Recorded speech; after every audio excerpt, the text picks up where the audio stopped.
다음에 우리 김재열 선교사님 앞으로 오시겠습니다.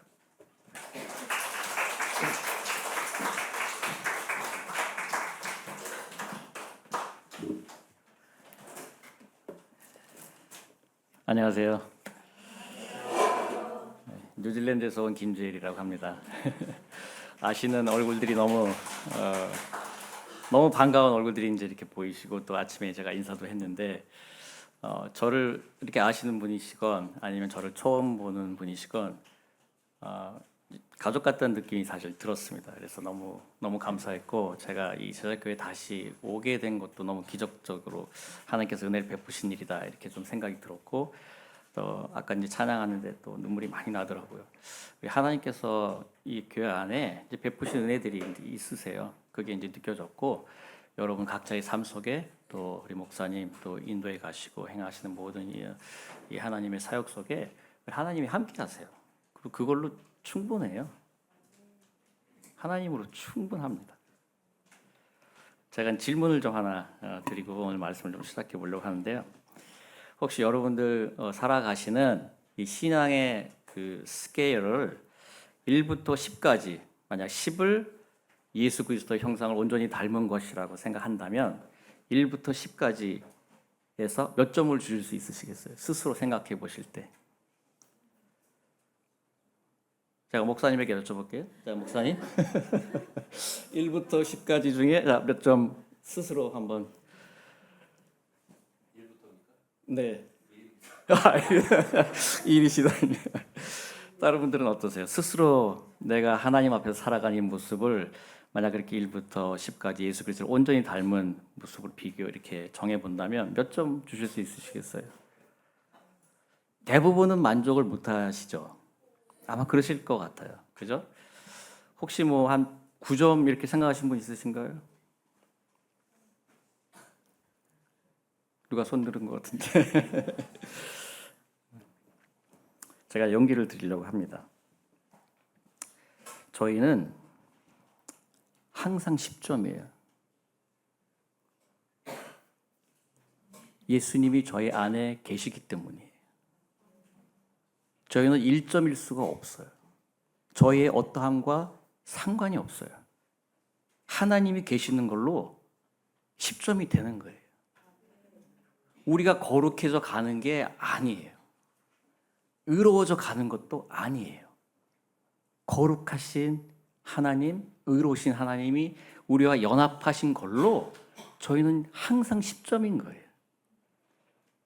근데 이 세상 살면서는 그 10점처럼 보이지는 않잖아요. 그렇게 느껴지지도 않고. 근데 그게 하나님이 말씀하신 진리예요. 저희는 종교인들이 아닙니다. 종교인이라면 이걸 노력해서 10점까지 가야 돼요. 부단히 노력해서 10점까지 가는 게 종교인이에요. 근데 저희는 종교인이 아니에요. 저희는 하나님의 은혜 가운데 있는 사람들이에요.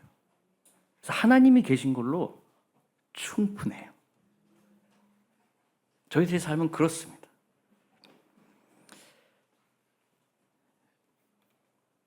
오늘은 편안하게 들으시면 되세요. 제 얘기를 좀 해드릴 거예요. 11년이라는 긴 시간 동안 저 안에도 이제 많은 일들이 있었습니다. 아마 목사님 교회나 뭐 각자의 삶 속에도 많은 일들이 있으셨을 거란 생각이 들어요. 제가 한 4년 전쯤의 일입니다. 감기가 왔는 줄 알았어요. 이제 감기약을 이제 먹고 이제 그랬는데 뭐 낫지를 않아요. 한 2주 동안 계속 아프고 머리도 아프고 몸도 아프고 감기 걸린 것처럼 열도 나고. 근데 낫지를 않고 한 2주는 지나갔어요. 근데 그리고 한 며칠이 지나니까 온몸에 이제 두드러기가 난 거예요. 머리끝부터 발끝까지. 온몸이 빨갛게. 제가 평생에 그렇게 돼본 적도 한 번도 없었거든요. 너무 이제 깜짝 놀라가지고 응급실에 이제 갔죠. 갔더니 이제 그 처방을 해주고 뭐 이런저런 약을 주더니 좀 그냥 괜찮다고 이제 가도 된다고 이야기하더라고요. 그리고 이제 한 하루 이틀 지나니까 괜찮아졌어요. 그리고 또 며칠이 이제 지났는데 제가 늘 이제 혈압을 재는 이제 습관이 있었었는데 혈압을 재는데 180이 넘어가는 거예요. 저는 평생에 혈압이 항상 똑같거든요. 115에 80 항상 그랬어요. 높아본 적이 한 번도 없어요. 근데 180 이상 올라가는 거예요, 갑자기. 그래서 너무 놀래가지고 또 응급실에 갔더니 체크를 해보더니 뭐 큰 문제 없는 것 같다. 그리고 다시 또 돌려보냈어요.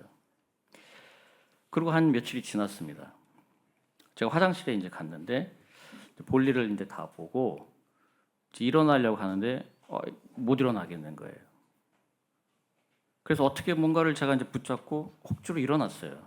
일어나서는 내가 왜 그랬지? 그냥 좀 툴툴 털고 이제 아내랑 이제 바깥에 나갈 일이 있어서 이제 같이 이제 걸어서 나왔어요. 나오는데 팍 주저앉았습니다. 다리에 이제 힘이 하나도 없는 거예요. 제가 주저앉으면서 제가 이제 운동을 좋아하거든요. 운동을 좀 잘 하기도 했었고, 뭐 테니스도 치고, 이제 탁구도 치고. 그러니까 본래 이제 몸 관리를 잘하는 편이에요. 그리고 몸을 잘 알고. 근데 이제 주저앉으면서 제가 딱 왔어요. 이거는 이 근육 문제가 아니고 뭔가가 잘못됐다. 뭔지는 모르겠는데 이 병원으로 바로 가야 된다. 그래서 이제 바로 응급실로 이제 가고 응급실에 갔더니 이분들이 저를 이제 다 체크를 하고 촉수도 뽑고 뭐 여러 가지 이제 검사를 하더니 바로 입원시키더라고요. 뭔지는 안 가르쳐 주세요. 자기들도 지금 정확하게 모르겠다. 일단 이제 입원하고 이제 경과를 보자. 그날부터 매일매일 하여튼 엄청나게 피를 뽑아가지고 전 세계 연구기관에 이걸 보낸다는 거예요. 자기나가 정확하게 모르겠으니까 일단 보내서 연구 결과를 보고 이게 이제 뭔지 알고 이제 그렇게 뭐 치유가 가능할 수 있게 그렇게 이제 해본다는 거예요. 매일매일 뭐 엄청나게 피를 뽑아가지고 계속 이제 보낸다고 이제 그 얘기를 제가 이제 들었어요. 이제 병원에 있는 동안에 제가 이제 아파지기 시작한 거예요. 이제 발 끝에서부터 이제 마비가 오기 시작하는 거예요. 조금 지나니까 이제 아예 걸을 수가 이제 없었고요. 발 끝에서부터 정강이 그다음에 그 허벅지 계속 올라오는 느낌이 나는 거예요. 이게 올라오면 그 밑으로는 다 감각이 없어요. 움직이지도 못하고 계속 올라오는 거예요. 제 배 있는 데까지도 이제 올라오고 배 위에도 올라오면 그 다음에는 뭐 감각이 하나도 없어요. 아프지도 않고 아무렇지도 않아요. 그냥 뭐 못 움직이는 거죠 다. 계속 올라오면서 이제 가슴 있는 데까지 계속 이렇게 푸시를 하더라고요. 한 며칠을 여기 요 근처에 이제 있었었어요. 근데 이제 의사 선생님이 저를 담당하신 이제 신경과 전문의신데 오셔가지고는 이제 한마디 해주시더라고요. 다른 얘기는 안 하시고 이게 이 위로 올라오면 생명이 위험합니다. 그 얘기는 해주시더라고요. 그래서 올라오면 안 된다는 거예요. 근데 이게 뭐 제가 할 수 있는 게 아무것도 없잖아요. 병원에서도 아무것도 주사도 약도 아무것도 주지 않았었거든요. 계속 그냥 뭐 피를 보내서 연구만 한다 이런 얘기만 들었었거든요. 아무것도 할 수 있는 게 없고 그냥 주님만 이제 바라볼 수밖에 없는 그런 이제 상황인 거예요. 그래서 이제 주님께 이제 기도하고 이제 그랬었죠. 하루 이틀 지나고 나니까 이게 이제 얼굴로 오더라고요. 얼굴 오니까 이제 어떻게 되냐면 이제 일단 음식 먹는 게 다 불가능해지더라고요. 이제 마슬이 근육이 다 움직이질 않으니까 이 삼키는 게 하나도 안 돼요. 그 음식을 이제 다 못 먹게 되고 그래서 호수를 이제 꼽아서 이렇게 이제 하게 되었고. 물 한 모금도 넘길 수가 없어요. 그게 안 돼요. 이 근육이 안 움직이면 하나도 안 되더라고요. 그리고 이제 눈도 다 돌아가서 초점이 안 맞으니까 다 잘 보이지도 않고 한 눈은 이제 이쪽으로 막 가 있고 눈꺼풀도 이렇게 열려 있어서 그 이후로 제가 3개월 이상 눈 뜬 채로 이제 잠을 잘 수밖에 없는 이제 그런 상황이죠. 나중에 이제 숨이 뭐 거의 억지로 조금씩 쉬어지는 그 순간까지 이제 간 거예요. 거의 마지막이라고 느낄 수밖에 없는. 근데 제 몸만 그렇게 된 게 아니라 제 정신 상태도 좀 뭔가 느낌이 좀 왔었어요. 뭐였냐면 잠을 자는데 그냥 잠을 자면 편해야 되잖아요. 뭔가 이렇게 쉬는 거잖아요. 근데 그게 아닌 거예요. 잠을 자는데 뭔가 너무나 막 고통스러운 거예요. 몸은 하나도 이렇게 느낌이 없는데 이 머리는 뭔가 뭐 굉장히 고통스럽고 그 고통이 느껴지고 이제 그랬었거든요. 깨면 그렇게 해서 잠을 자는데 자다가 억지로 어떻게 이제 깨요. 깨면은 막 두통이 와서 막 어떻게 할 줄을 모르고 그런 이제 마지막에는 이제 그런 상황들이었거든요. 앉아 있을 수도 없습니다. 그냥 다 막 몸이 막 그냥 꼬꾸라지고 하나도 이제 작동을 못 하니까 뭐 몸이 이제 제가 이 안에 있는 근육들이 이제 다 빠지고 49kg밖에 나가지 않았었거든요. 며칠 만에 그렇게 되더라고요. 이제 그런 상태에 이제 있으니까 이제 저희 아이들이 다 왔습니다. 마지막 인사한다고. 뭐 이제 가만히 보이지가 않으니까 다 와서 저희 조카들도 이제 다 오고 이제 마지막 인사한다고 이제 저 안아주고 이제 그랬었거든요. 그때에 제가 어떤 얘기를 듣기 시작했어요. 그 얘기가 뭐였냐면 사람들이 그 교회에서 저를 위해서 기도한다는 얘기를 듣기 시작한 거예요. 당연히 저희 교회는 저를 위해서 기도했었죠.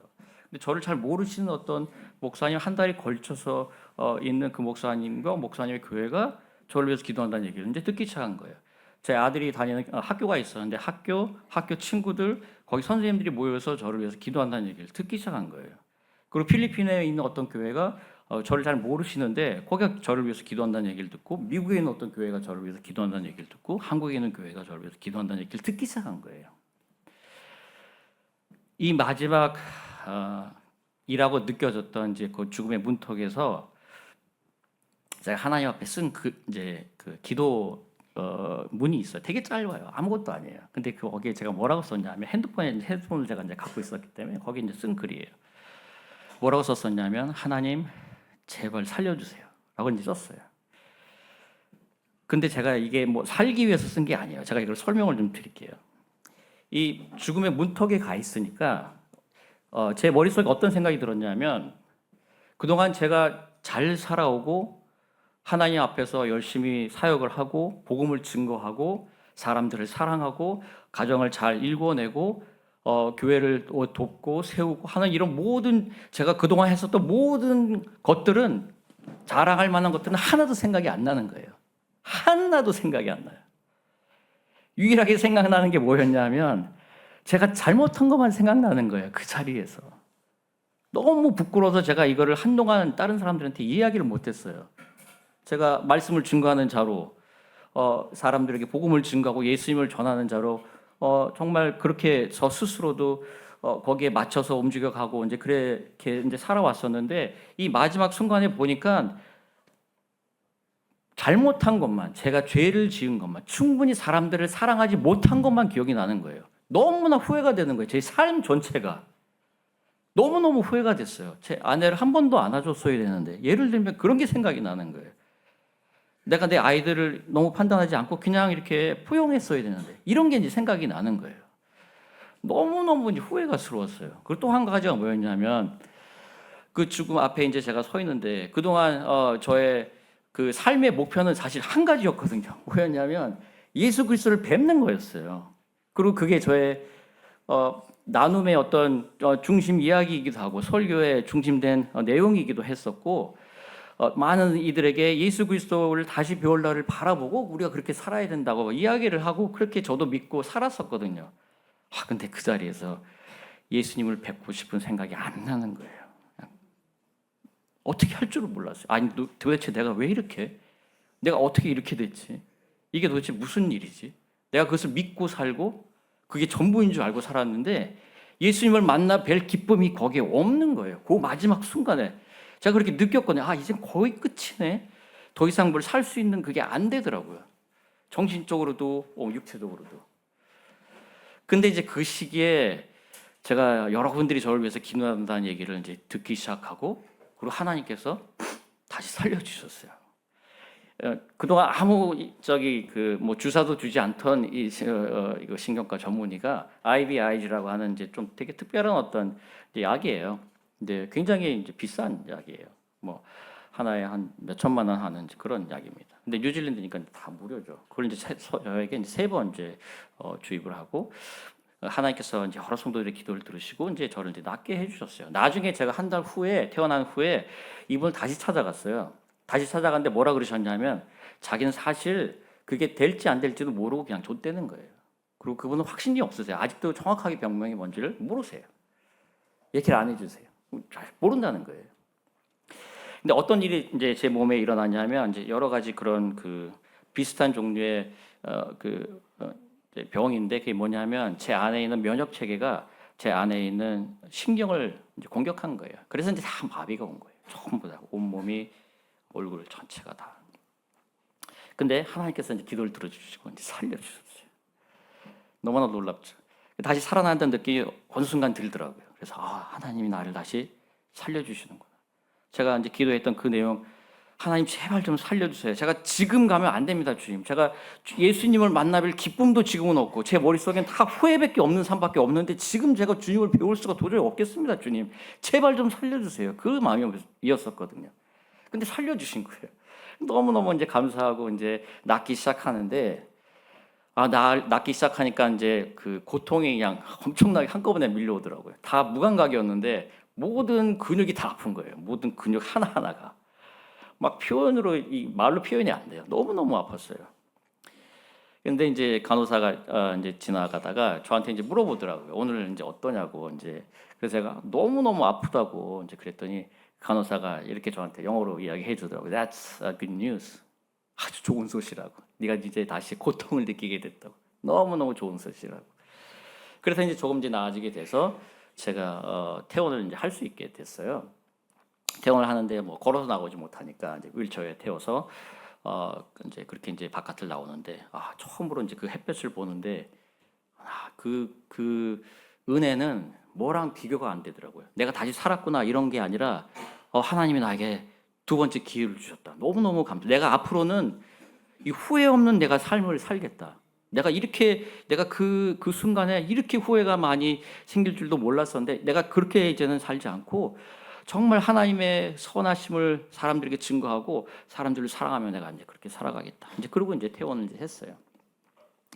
퇴원을 해도 이제 금방 낫지 않았습니다. 굉장히 오래 걸렸어요. 퇴원했는데 뭐 기껏 제가 할 수 있는 게 이제 방에 침대에 이제 앉아 있다가 어떻게 이제 벽 짚고 이제 마루에 있는 데까지 가서 거기 이제 소파에 앉아서 하루 종일 거기 앉아 있는 거예요. 다른 거 할 수 있는 게 아무것도 없었거든요. 그냥 갖다 주는 밥 제가 그냥 먹고. 그래서 아내가 이제 많이 고생을 했습니다. 제가 스스로 몸을 씻을 수 있는 상태도 아니니까 계속 저를 씻겨주고 옷 다 입혀주고 이제 계속 그랬었거든요. 몇 달을 이제 그렇게 지냈어요. 눈이 이제 아직도 뭐 돌아가지 않은 상태니까 성경책 하나도 읽을 수가 없었어요.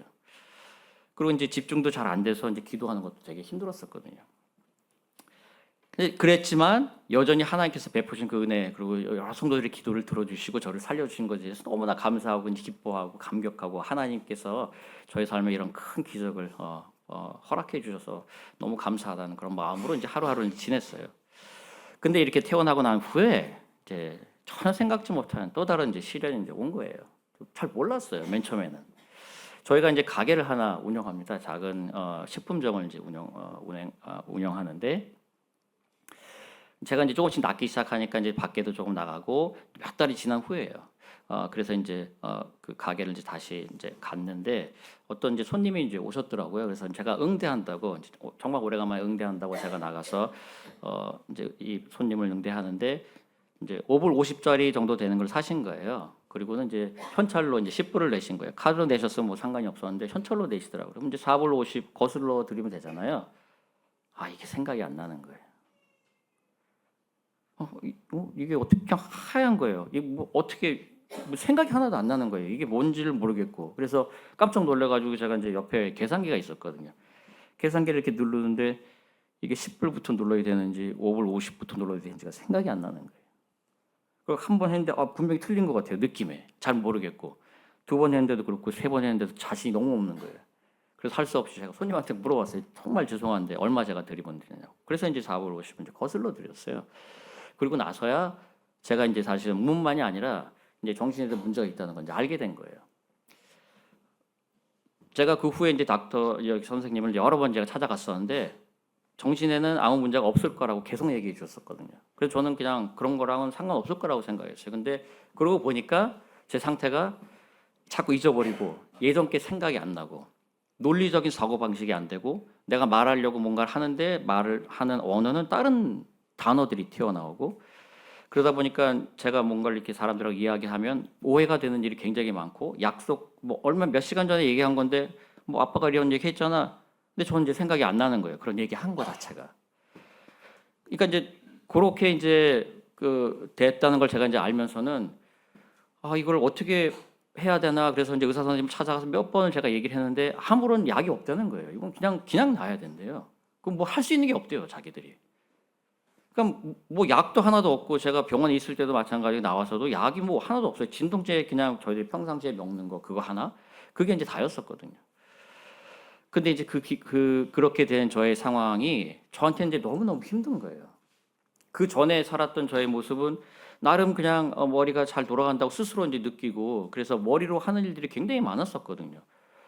그리고 그 아빠로서 아이들에게 뭔가를 이렇게 조언을 해줄 수 있고 아니면은 아내에게 뭔가 도움을 줄 수 있는 그런 말이나 아니면 그런 용기를 줄 수 있는 얘기나 이런 거를 늘 하면서 가정을 이제 지켜오고 세워왔었었는데 교회는 물론이고요. 근데 그게 다 안 되는 거예요. 제가 문제만 되는 거예요. 제가 무슨 말을 하면 다 문제가 생겨요. 다 오해하게 되고 그 힘들어하게 되고. 그러니까 이제 이런 상황이 계속 반복되니까 저한테 이제 우울증이 이제 확 온 거예요. 저는 평생 사실은 우울증이라는 것을 잘 이해 못했었거든요. 우울증 걸리신 분들 보면 믿음이 있으시면 되는데 하나님께 대한 믿음이 그렇게 안 생기시나 저는 좀 약간 그렇게 약간 무시하는 그런 마음이 있었었거든요. 근데 이게 마음대로 안 되는 거예요. 감정이 막 오르락 내리락 온 세상에 저 혼자만 있는 것 같고 모든 사람이 저를 미워하는 것 같고 그냥 뭐 아내가 한마디 아이들이 한마디 하는 게 그냥 팍팍 제 가슴에 그냥 막 꽂히고 나락으로 막 스스로를 이렇게 내려보내서 올라올 수 없게 막 그렇게 이제 만들기도 하고 이게 뭐 계속 반복됐어요. 그런 이제 삶이 저에게 한 2년 지속됐어요. 너무너무 힘들었어요. 그냥 가정, 뭐 교회 다 무너져가는 이제 그런 상황이에요. 왜냐하면 제가 할 수 있는 게 아무것도 없고 이렇게 탄탄하게 제가 버팀돌이 돼야 다른 것들이 움직여갈 수 있었고 여태까지 그렇게 돼왔었는데 이게 다 무너지니까 다 흔들리는 거죠. 아내도 너무 힘들어하고 아이들도 너무 힘들어하고 교회도 그렇고 이게 이제 2년간 지속됐어요. 어떻게 해야 될지 모르겠더라고요.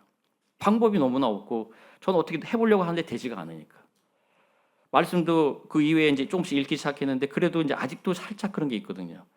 그 기도도 집중이 돼야 기도가 돼요.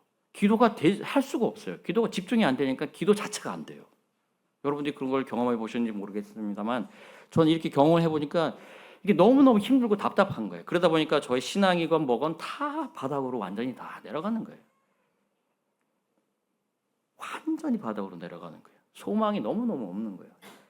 이렇게 살아서 내가 뭘 하나? 그러니까 저가 어떻게 된 거냐면 아무짝에도 쓸모없는 인간이 된 거예요. 정말 그 예전에 살았던 삶하고는 완전히 뒤바뀐 삶을 살게 된 거예요. 뭐 한두 달도 아니고 1, 2년 지나가니까 이게 너무너무 힘들어지더라고요. 아내도 하나도 도와줄 수가 없고 아이들도 잘 이끌 수 없는 교회는 말하고 아무것도 쓸모없는 인간이 되었다는 걸 이제 제가 느끼고 이 우울증 가운데 엄청나게 고민을 하고 저희 신앙도 이제 많이 다 바닥으로 떨어져서 살아날 수 있는 뭐도 하나도 없는 그런 상황이 이제 된 거예요. 근데 그 시기에 하나님이 저에게 뭘 보여주셨어요.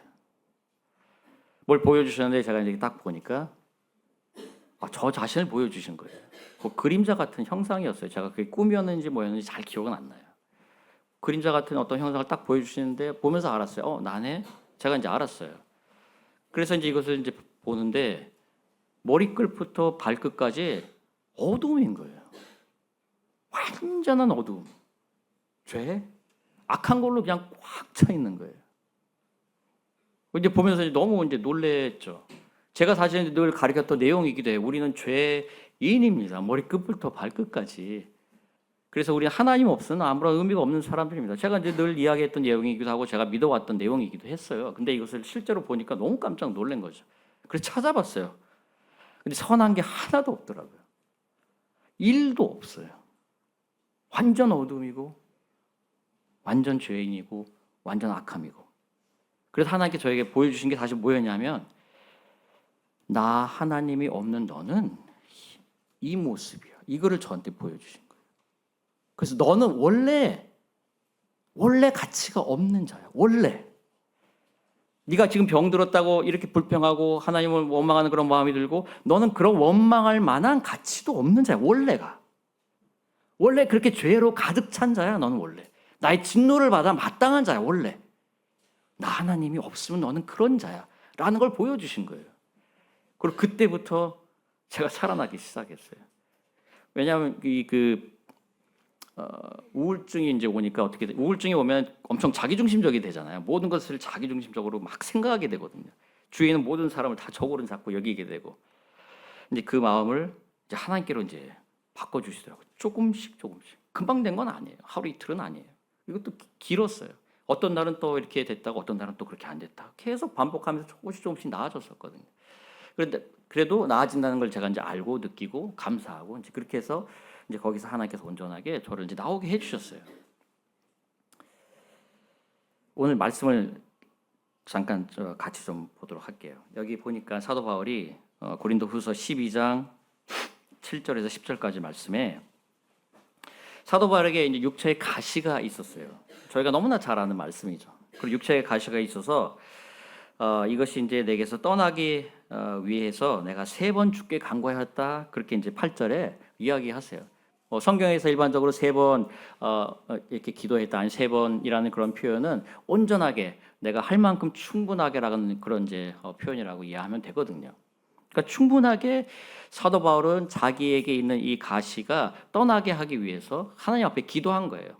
어떤 신학자들은 이게 이제 눈이 안 좋은 거였다, 어떤 분들은 뭐 간질병이다, 어떤 분들은 이제 다른 뭐 얘기들을 하세요. 정확하게 그것이 무엇인지는 몰라요. 근데 그게 뭐든지 간에 이게 사도 바울의 그 삶을 굉장히 힘들게 하는 거였고 이것이 사역에 분명하게 방해가 되는 그런 거였을 거예요.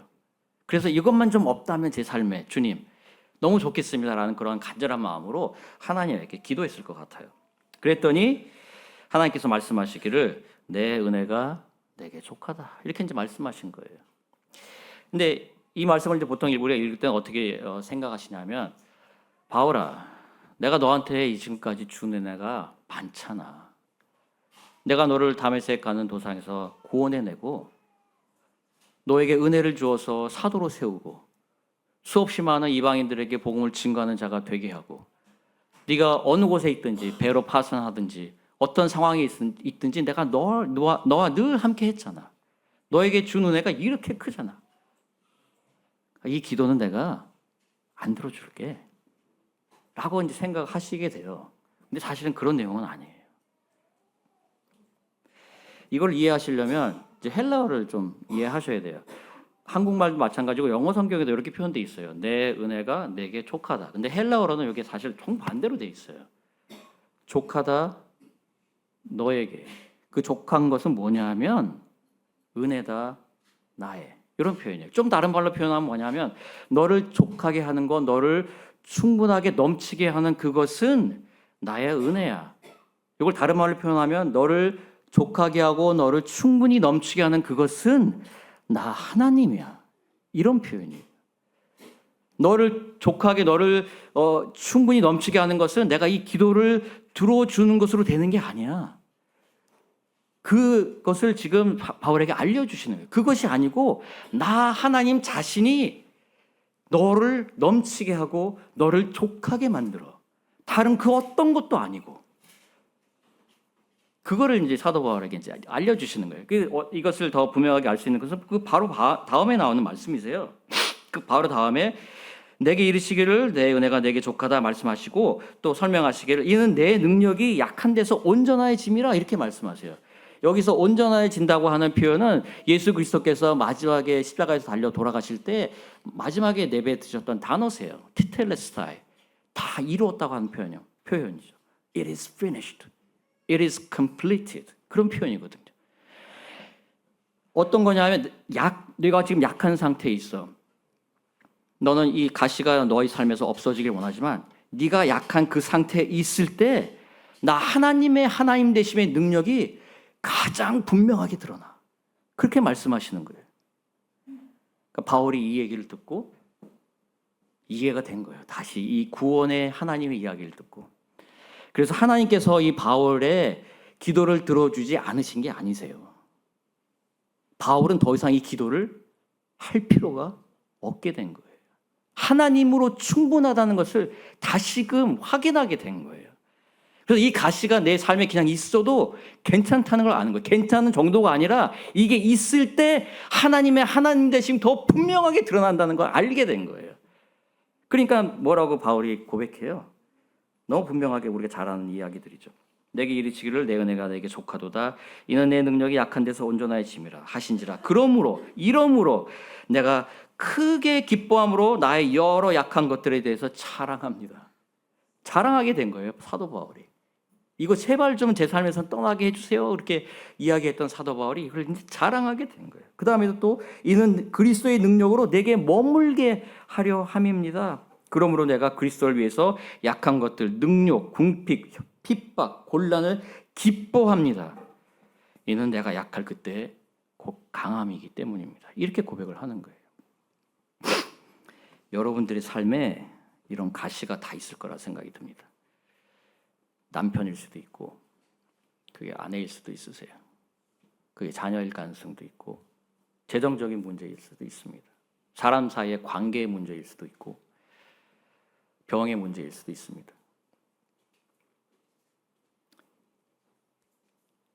근데 그것이 무엇이 됐든지 간에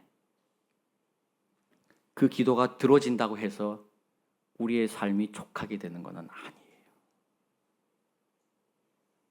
기도를 계속 하셔도 되세요. 기도는 하시는 게 맞으세요.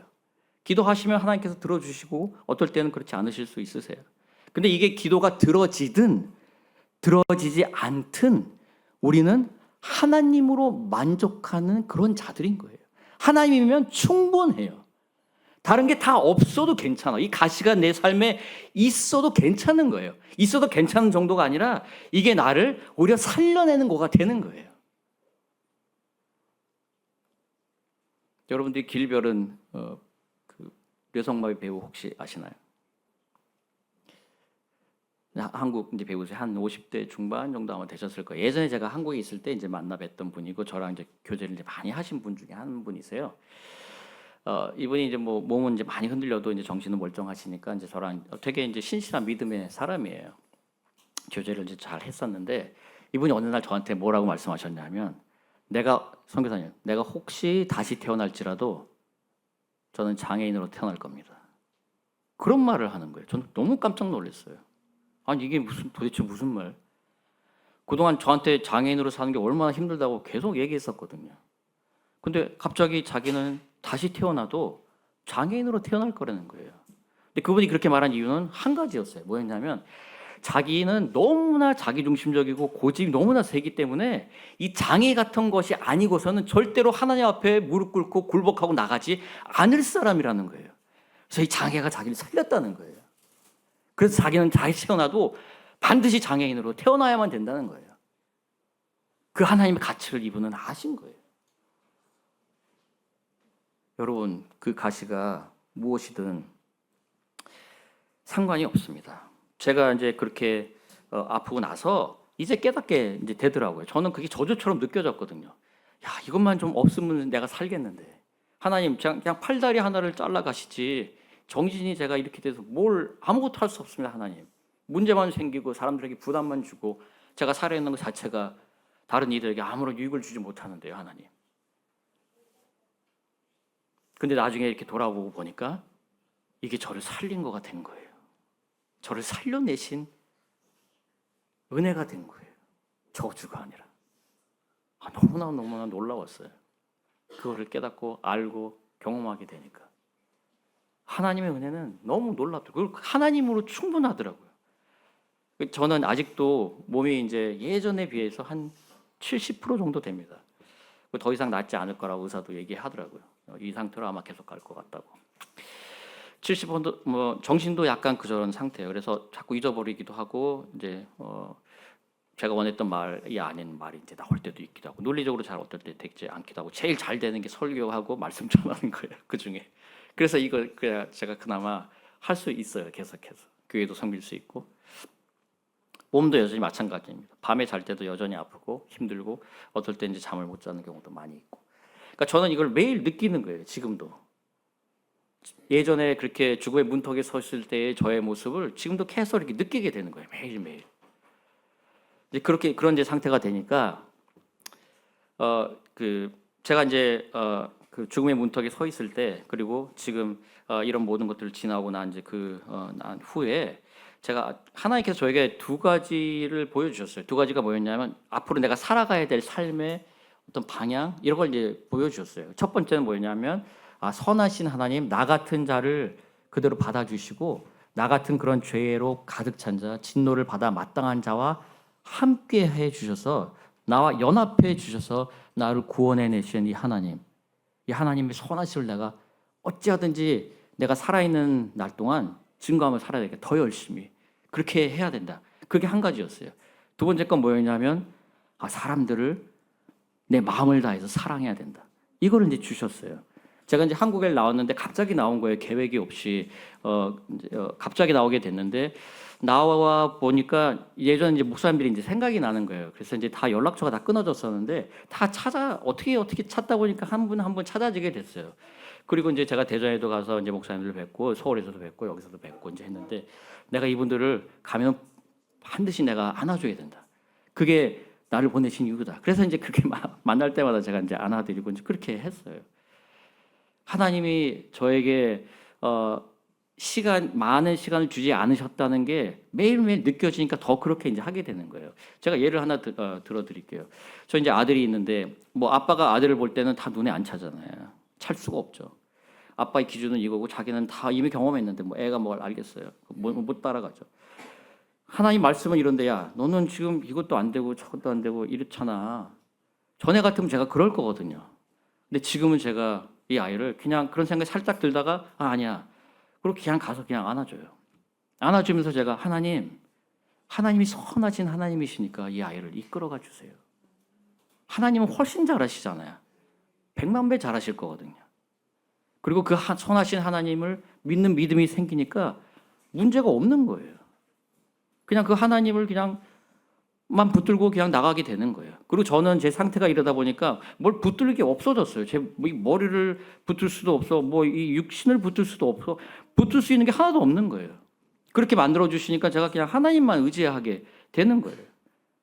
그러니까 되게 자유한 그런 이제 마음이 이제 들고 하나님 안에서 너무 감사한 마음으로 이제 그렇게 이제 하루하루 생각하면서 이제 움직여가게 됐어요. 여러분.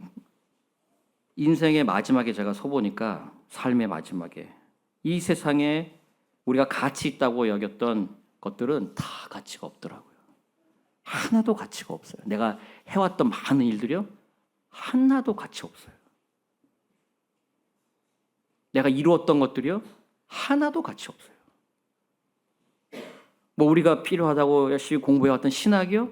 하나도 가치 없어요. 그 자리에서. 유일하게 가치 있는 건 뭐였냐면 하나님뿐이세요. 아무것도 가치가 없어요.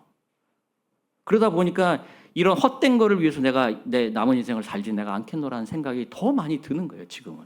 그럴 수밖에 없게 하나님께서 이렇게 해주셨거든요. 제가 이제 이렇게 약한 상태가 되었잖아요. 그 다음 이제 얘기를 드릴게요. 이제 아직 그러니까 뭐 이제 뭐를 제대로 할 수 없는 상태. 이게 하루 종일 제가 집중되는 시간이 얼마 안 됐어요. 뭐 어떤 이제 시간이 좀 집중도 되고 다시 이제 머리도 맑아진 시간이 이렇게 군데군데 있었어요. 근데 그때마다 이제 뭐를 이렇게 생각나게 해주시는 거예요. 그래서 이제 글들을 이제 하나둘씩 썼어요. 그게 이제 제가 예전부터 복음을 전도하는 전도 아니면 선교에 이제 굉장히 관심이 많았거든요. 그래서 여러 가지 모양으로 이런 책자 저런 책자도 다 만들어봤어요. 어떻게 하는 게 예수 그리스도의 이름을 한 번도 들어보지 못한 사람이 정확하게 이 예수 그리스도가 어떤 분이신지, 이 하나님이 어떤 분이신지, 주님께서 베푸신 구원이 어떤 것인지를 알 수 있을까? 가장 간단하면서도 정확하게 이 복음을 전하는 방법이 뭘까? 이걸 이제 늘 좀 염두에 두고 이제 생각해 왔었거든요. 다 마음에 들지 않았었어요. 그 전까지는. 근데 제가 이 아플 이 기간에 생각도 제대로 잘 집중이 안 되는 이 기간에 하나님이 하나씩 생각나게 해주시는 거예요.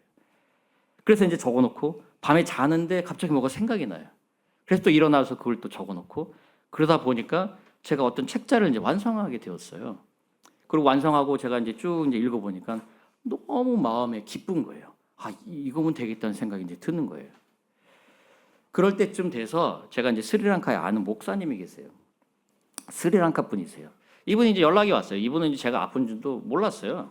연락이 와서는 뭐 이런저런 이제 안부 이야기도 하고 이제 하다가 혹시 이제 스리랑카에 지금 전도하고 선교하는 일이 너무너무 필요한데 이것에 좀 도움을 줄 만한 어떤 그런 게 책자나 뭐 이런 게 없습니까? 저한테 이제 물어보시는 거예요. 그래서 제가 지금 거의 완성돼 가는 게 이제 하나가 있는데 그럼 이걸 일단 보내드리겠습니다. 그리고 보내드렸어요. 금방 연락이 오셨더라고요. 이거면 되겠다. 이게 뭔가 다르고 이거면 될 것 같습니다, 선교사님. 그래서 이거 우리 같이 번역하고 이거 이제 스리랑카에서 선교하는데 같이 이것을 이제 해봅시다. 그렇게 해서 이제 선교가 시작이 됐어요. 그 2024년 7월 달이에요. 그래서 이제 번역을 하고 그 이제 프린트를 맨 처음에 이제 5,000권 정도 이제 프린트를 하고 이제 그게 이제 크리스마스 때입니다. 그리고 나서는 이제 스리랑카에서는 조금씩 이제 사용하기 시작했는데 그래도 이제 제가 가서 그 설명도 드리고 목사님들을 이제 훈련도 하고 용기를 드리는 게 이제 필요하니까 이분이 저를 초청하셨어요. 그게 2025년 1월 달이에요. 제가 이제 가려고 하는데 일주일 전쯤에 또 몸이 너무 안 좋은 거예요. 뭐 내가 이런 몸으로 도대체 어떻게 비행기를 타? 그럴 수 없는 몸이었어요. 그냥 또 너무 다시 아픈 거예요. 그래서 그리고 저는 이제 비행기 멀미를 굉장히 심하게 하는 사람이에요. 제가 한국에 있다가 예전에 그 뉴질랜드 돌아가는데 너무 비행기 멀미를 심하게 해서 토하는 것만 한 6번 토해서 내릴 때는 반 죽음이 돼서 이제 내렸었거든요. 내리면서 내가 다시는 이 땅을 떠나지 않으리라. 제가 11년 동안 못 온 이유도 아마 그럴지 모르겠는데 그런 마음이 있었거든요. 멀미도 너무 심하게 몸도 이래 정신도 이래 주님 제가 뭐 이렇게 해서 가는 게 아무 의미가 없습니다. 이제 생각이 드는 거죠. 그래서 목사님에게 전화드렸어요. 목사님 아무래도 안 되겠습니다. 제가 이 몸으로는 갈 수가 없습니다. 그랬더니 목사님이 갑자기 큰 소리를 내시는 거예요. 아니 지금 이게 선교사님이 계획해서 오시는 건지 아냐고. 하나님이 계획하셨기 때문에 그냥 선교사님 오시기만 하면 됩니다. 이렇게 말씀해 주시는 거예요. 근데 그게 너무 맞는 말씀이잖아요. 그래 이건 하나님이 계획하신 거면 난 그냥 가면 되지. 그러고 이제 떠났어요. 저희 집에서 오클랜드 공항까지 3시간. 거기서 16시간 이상 경유해서 캔디에 내리고 캔디에서 또 3시간 차 타고 가서 목사님 교회 있는 데까지 도착하니까 32시간인가 걸렸더라고요. 멀미를 하나도 안 한 거예요. 눈이 그냥 말똥말똥 뭘 해야지 돼요. 내렸는데 건강한 사람도 그렇게 되지 않을 것 같은데 너무 막 이제 그렇게 이제 몸이 좋은 거예요. 그리고는 제가 이제 거기 있는 기간 동안 이제 선교하는 일 같이 하고 목사님들 훈련을 하고 실제로 이제 이 책자에 들어 있는 이 복음의 내용으로 사람들을 이제 증거하고 전도하면서 이제 주님께로 돌아온 사람들을 많이 있는 동안에도 많이 봤어요. 그러고는 이제 저는 다시 뉴질랜드로 돌아왔어요. 매일 연락이 오는 거예요. 선교사님, 누가 주님께 돌아왔습니다. 이제 스리랑카에서 이제 그 한 교회가 아니고 300교회가 이제 이것을 같이 했어요. 저희가 이제 프린트한 숫자가 한 5만 건대요. 이걸 이제 그냥 뿌리는 게 아니고요. 가서 이제 설명해 주는 그 내용이 적혀 있어. 스토리로 돼 있기 때문에 내용을 그냥 읽어만 줘도 충분하거든요. 그리고 거기 스리랑카 분들은 이거를 저희가 전도할 때 어떻게 했냐면 이것을 꼭 이제 다 대부분 불교인들이니까 불교인들은 예수 그리스도를 못 들어보신 분도 굉장히 많으세요. 거긴 그럴 수밖에 없겠더라고요. 상황 자체가 한국이나 이런 나라하고는 완전히 다르거든요. 이걸 이제 전달해 주면서 어떻게 얘기를 하냐면 이거 꼭 가서 식구들 다 있는 데서 읽어주라고. 이분들이 다 또 그렇게 하세요. 이게 불교인들인데 이게 뭐 책자가 신기하기도 하고 처음 받아보는 거기도 하고 이제 그런 어떤 의미에서 이제 식구들한테 그거를 다 이 복음의 내용을 처음 들어보는 이 분이 자기 식구들 다 모아놓고 이거를 얘기를 해주는 거예요. 그래서 전체 가족이 주님께로 돌아온 가족이 굉장히 많아요.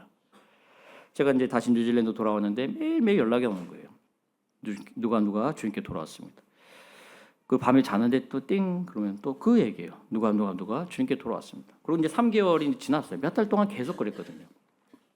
목사님이 교회에서 이제 연락이 또 왔어요. 목사님이 그리고 이제 이번에 12명 그 세례식을 합니다.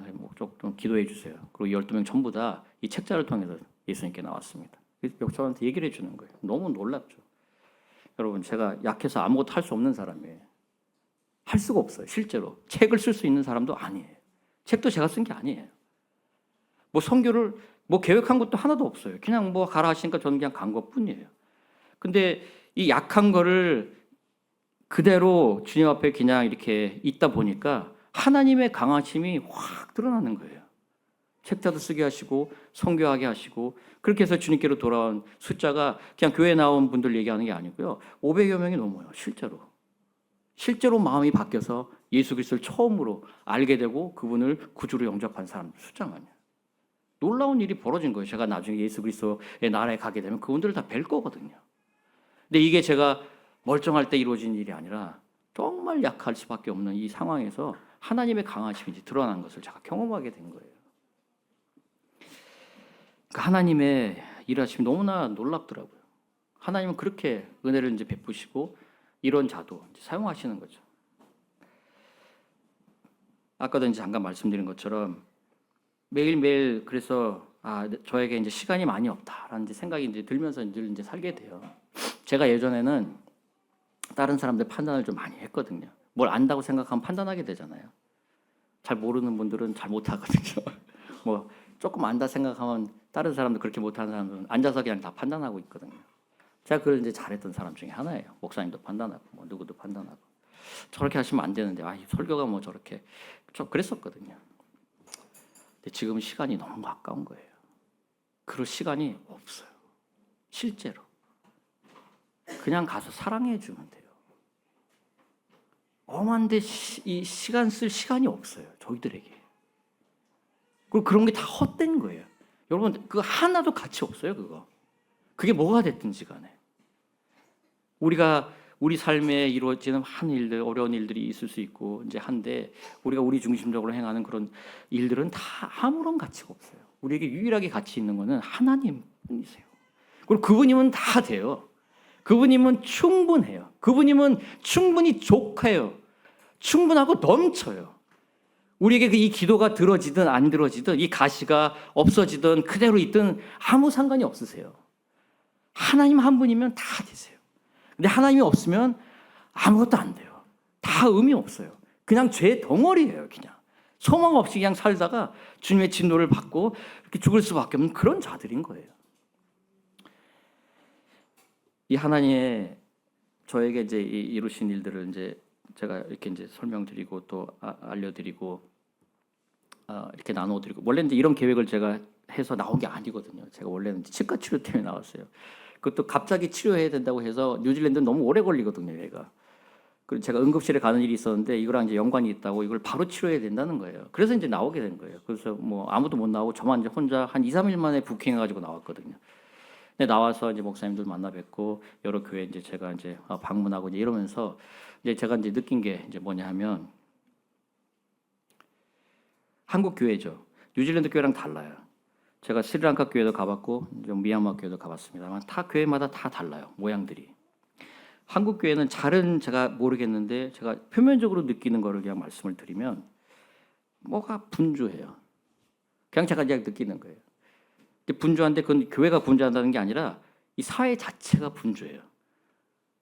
뭔가 복잡해요. 지나가시는 분들이 너무나 한국에 오니까 한국 분들이 왜 이렇게 많으신지 다 한국 분들이니까 너무 신기하더라고요. 다 한국 사람이네. 그러고 이제 근데 너무나 또 많으세요. 뭐 그냥 길거리를 가도 막 어디서 이분들이 어디를 갈까 다 물어보고 싶은 거예요. 도대체 어디 가시냐고.